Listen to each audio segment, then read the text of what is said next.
Bismillah ar-Rahman ar-Rahim. This is lecture number 14. The name of the paper is Introduction to Linguistics. The name of the chapter is Morphology, and the topic is Free and Bound Morphemes.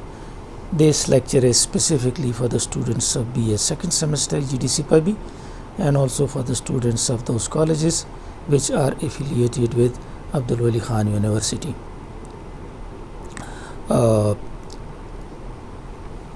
In this topic, as you know, we study all these topics from your prescribed book by Giorgio, The Study of Language, and this is page number 68. You can study it from here as well as from your book.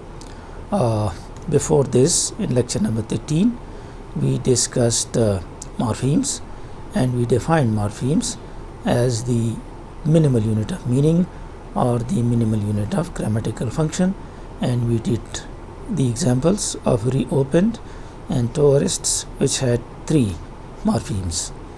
In this lecture, we will discuss what is meant by those morphemes which are free and those morphemes which are bound. Morphemes are mainly of 2 types, free morphemes and bound morphemes, and as the word indicates, free morphemes are those which can stand by themselves. These are those elements or those morphemes which do not need any other word or any other element in order to give its meaning. For example, open, it is a free morpheme. It can stand alone and it doesn't need any other element with it. Tour is again a free morpheme because it doesn't need anything else in order to give its meaning. On the other hand, we have those morphemes which cannot normally stand alone. For example, re is not used as a separate element. Ist or ed or s they do not have separate existence. They have to be attached to free morphemes in order to give some meaning. These forms which cannot stand alone are referred to as bound morphemes, and they are mostly affixes. We will study affixes later on, but affixes are those elements which either come before the words. When they come before the words, they are called prefixes. Sometimes they come after the words, and then they are called suffixes. For example, if you take the word reopen, re comes before open, therefore re is a prefix. And if you take the word opened, ed comes after open, and therefore it is a suffix. Collectively, prefixes and suffixes are called affixes. So these bound morphemes actually are affixes. So free morpheme, as we said, they can stand alone. They do not need any other element, while bound morphemes cannot stand alone. They need a free morpheme for the attachment. Mostly the free morphemes are nouns, adjectives and verbs. These are the open classes as you have studied, and these are the words mostly which are referred to as free morphemes. When a free morpheme is bound with the other morpheme, for example this re or ist or ed or s bound morpheme, then this free morpheme is also called stem. So there is no difference between stem and free morpheme. The only difference is that a stem will have something, for example a branch attached with it, and this branch is this bound morpheme. So when a free morpheme is joined with this bound morpheme, then this free morpheme is called stem. So this is the definition of stem.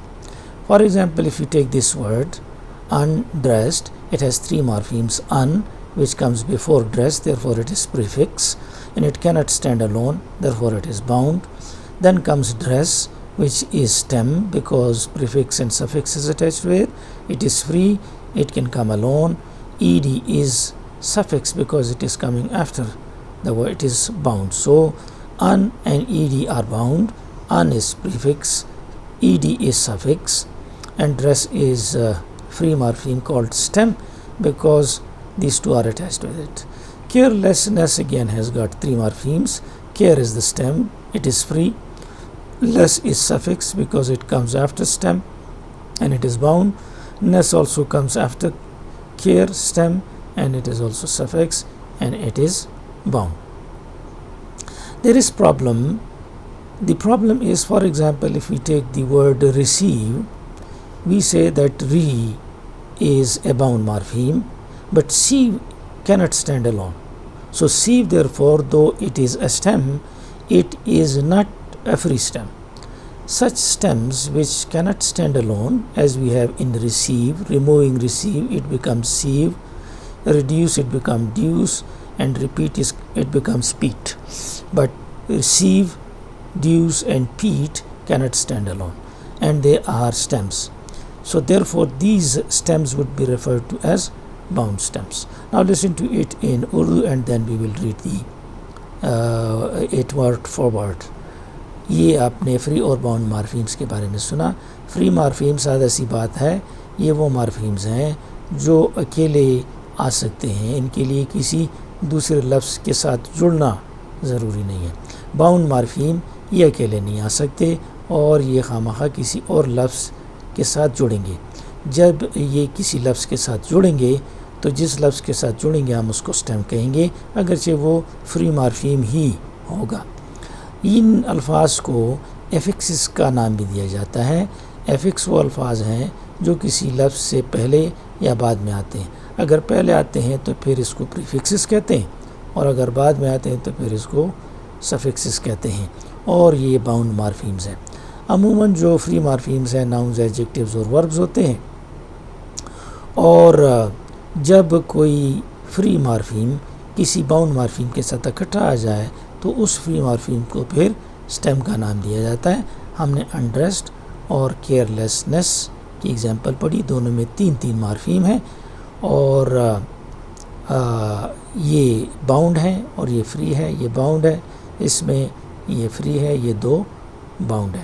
ہم نے اس کے problem کا بھی ذکر کیا کہ receive میں اگرچہ دو مارفیمز ہیں, ری اور سیو, لیکن سیو جو کہ سٹیم ہے لیکن یہ فری سٹیم نہیں ہے, اس کو باؤنڈ سٹیم کا نام دیا جائے گا. تو اب آپ اس کو سینٹنس بائی سینٹنس ہوئے. From these examples we can make a broad distinction between two types of morphemes. آپ کہہ سکتے ہیں there are two types of morphemes. There are free morphemes, that is morphemes that can stand by themselves, جو الگ سے آ سکتے ہیں ایز سنگل ورڈس, ایک سنگل ورڈ کے طور پر, for example open and tour. There are also bound morphemes which are those forms that cannot normally stand alone. یہ وہ فارمز ہیں جو اکٹھے الگ نہیں آ سکتے, and are typically attached to another form, اور یہ کسی اور فارم کے ساتھ اٹیچ ہوتے ہیں, exemplified as re, ist, ed and s, اور ان کی مثالیں یہ ہیں. These forms were described in chapter 5 as affixes.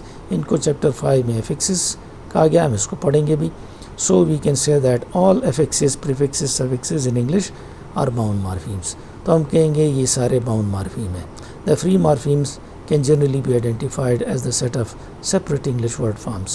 Free morphemes الگ set ہے free forms کا, words کا, such as basic nouns, adjectives, verbs, یہ سارے. When they are used with bound morphemes attached, جب ان کے ساتھ bound morphemes آئے, the basic word forms are technically known as stems. تو پھر ان free morphemes کو stem کہتے ہیں. اور ہم نے انڈریسٹ اور کیئرلیسنس کی مثال پڑھی. مسئلہ جو پڑھا وہ یہ پڑھا, we should note that this type of description is a partial simplification. یہ کچھ سمپلیفائڈ فارم ہے کیونکہ اس میں مسئلہ ہے of the morphological facts of English.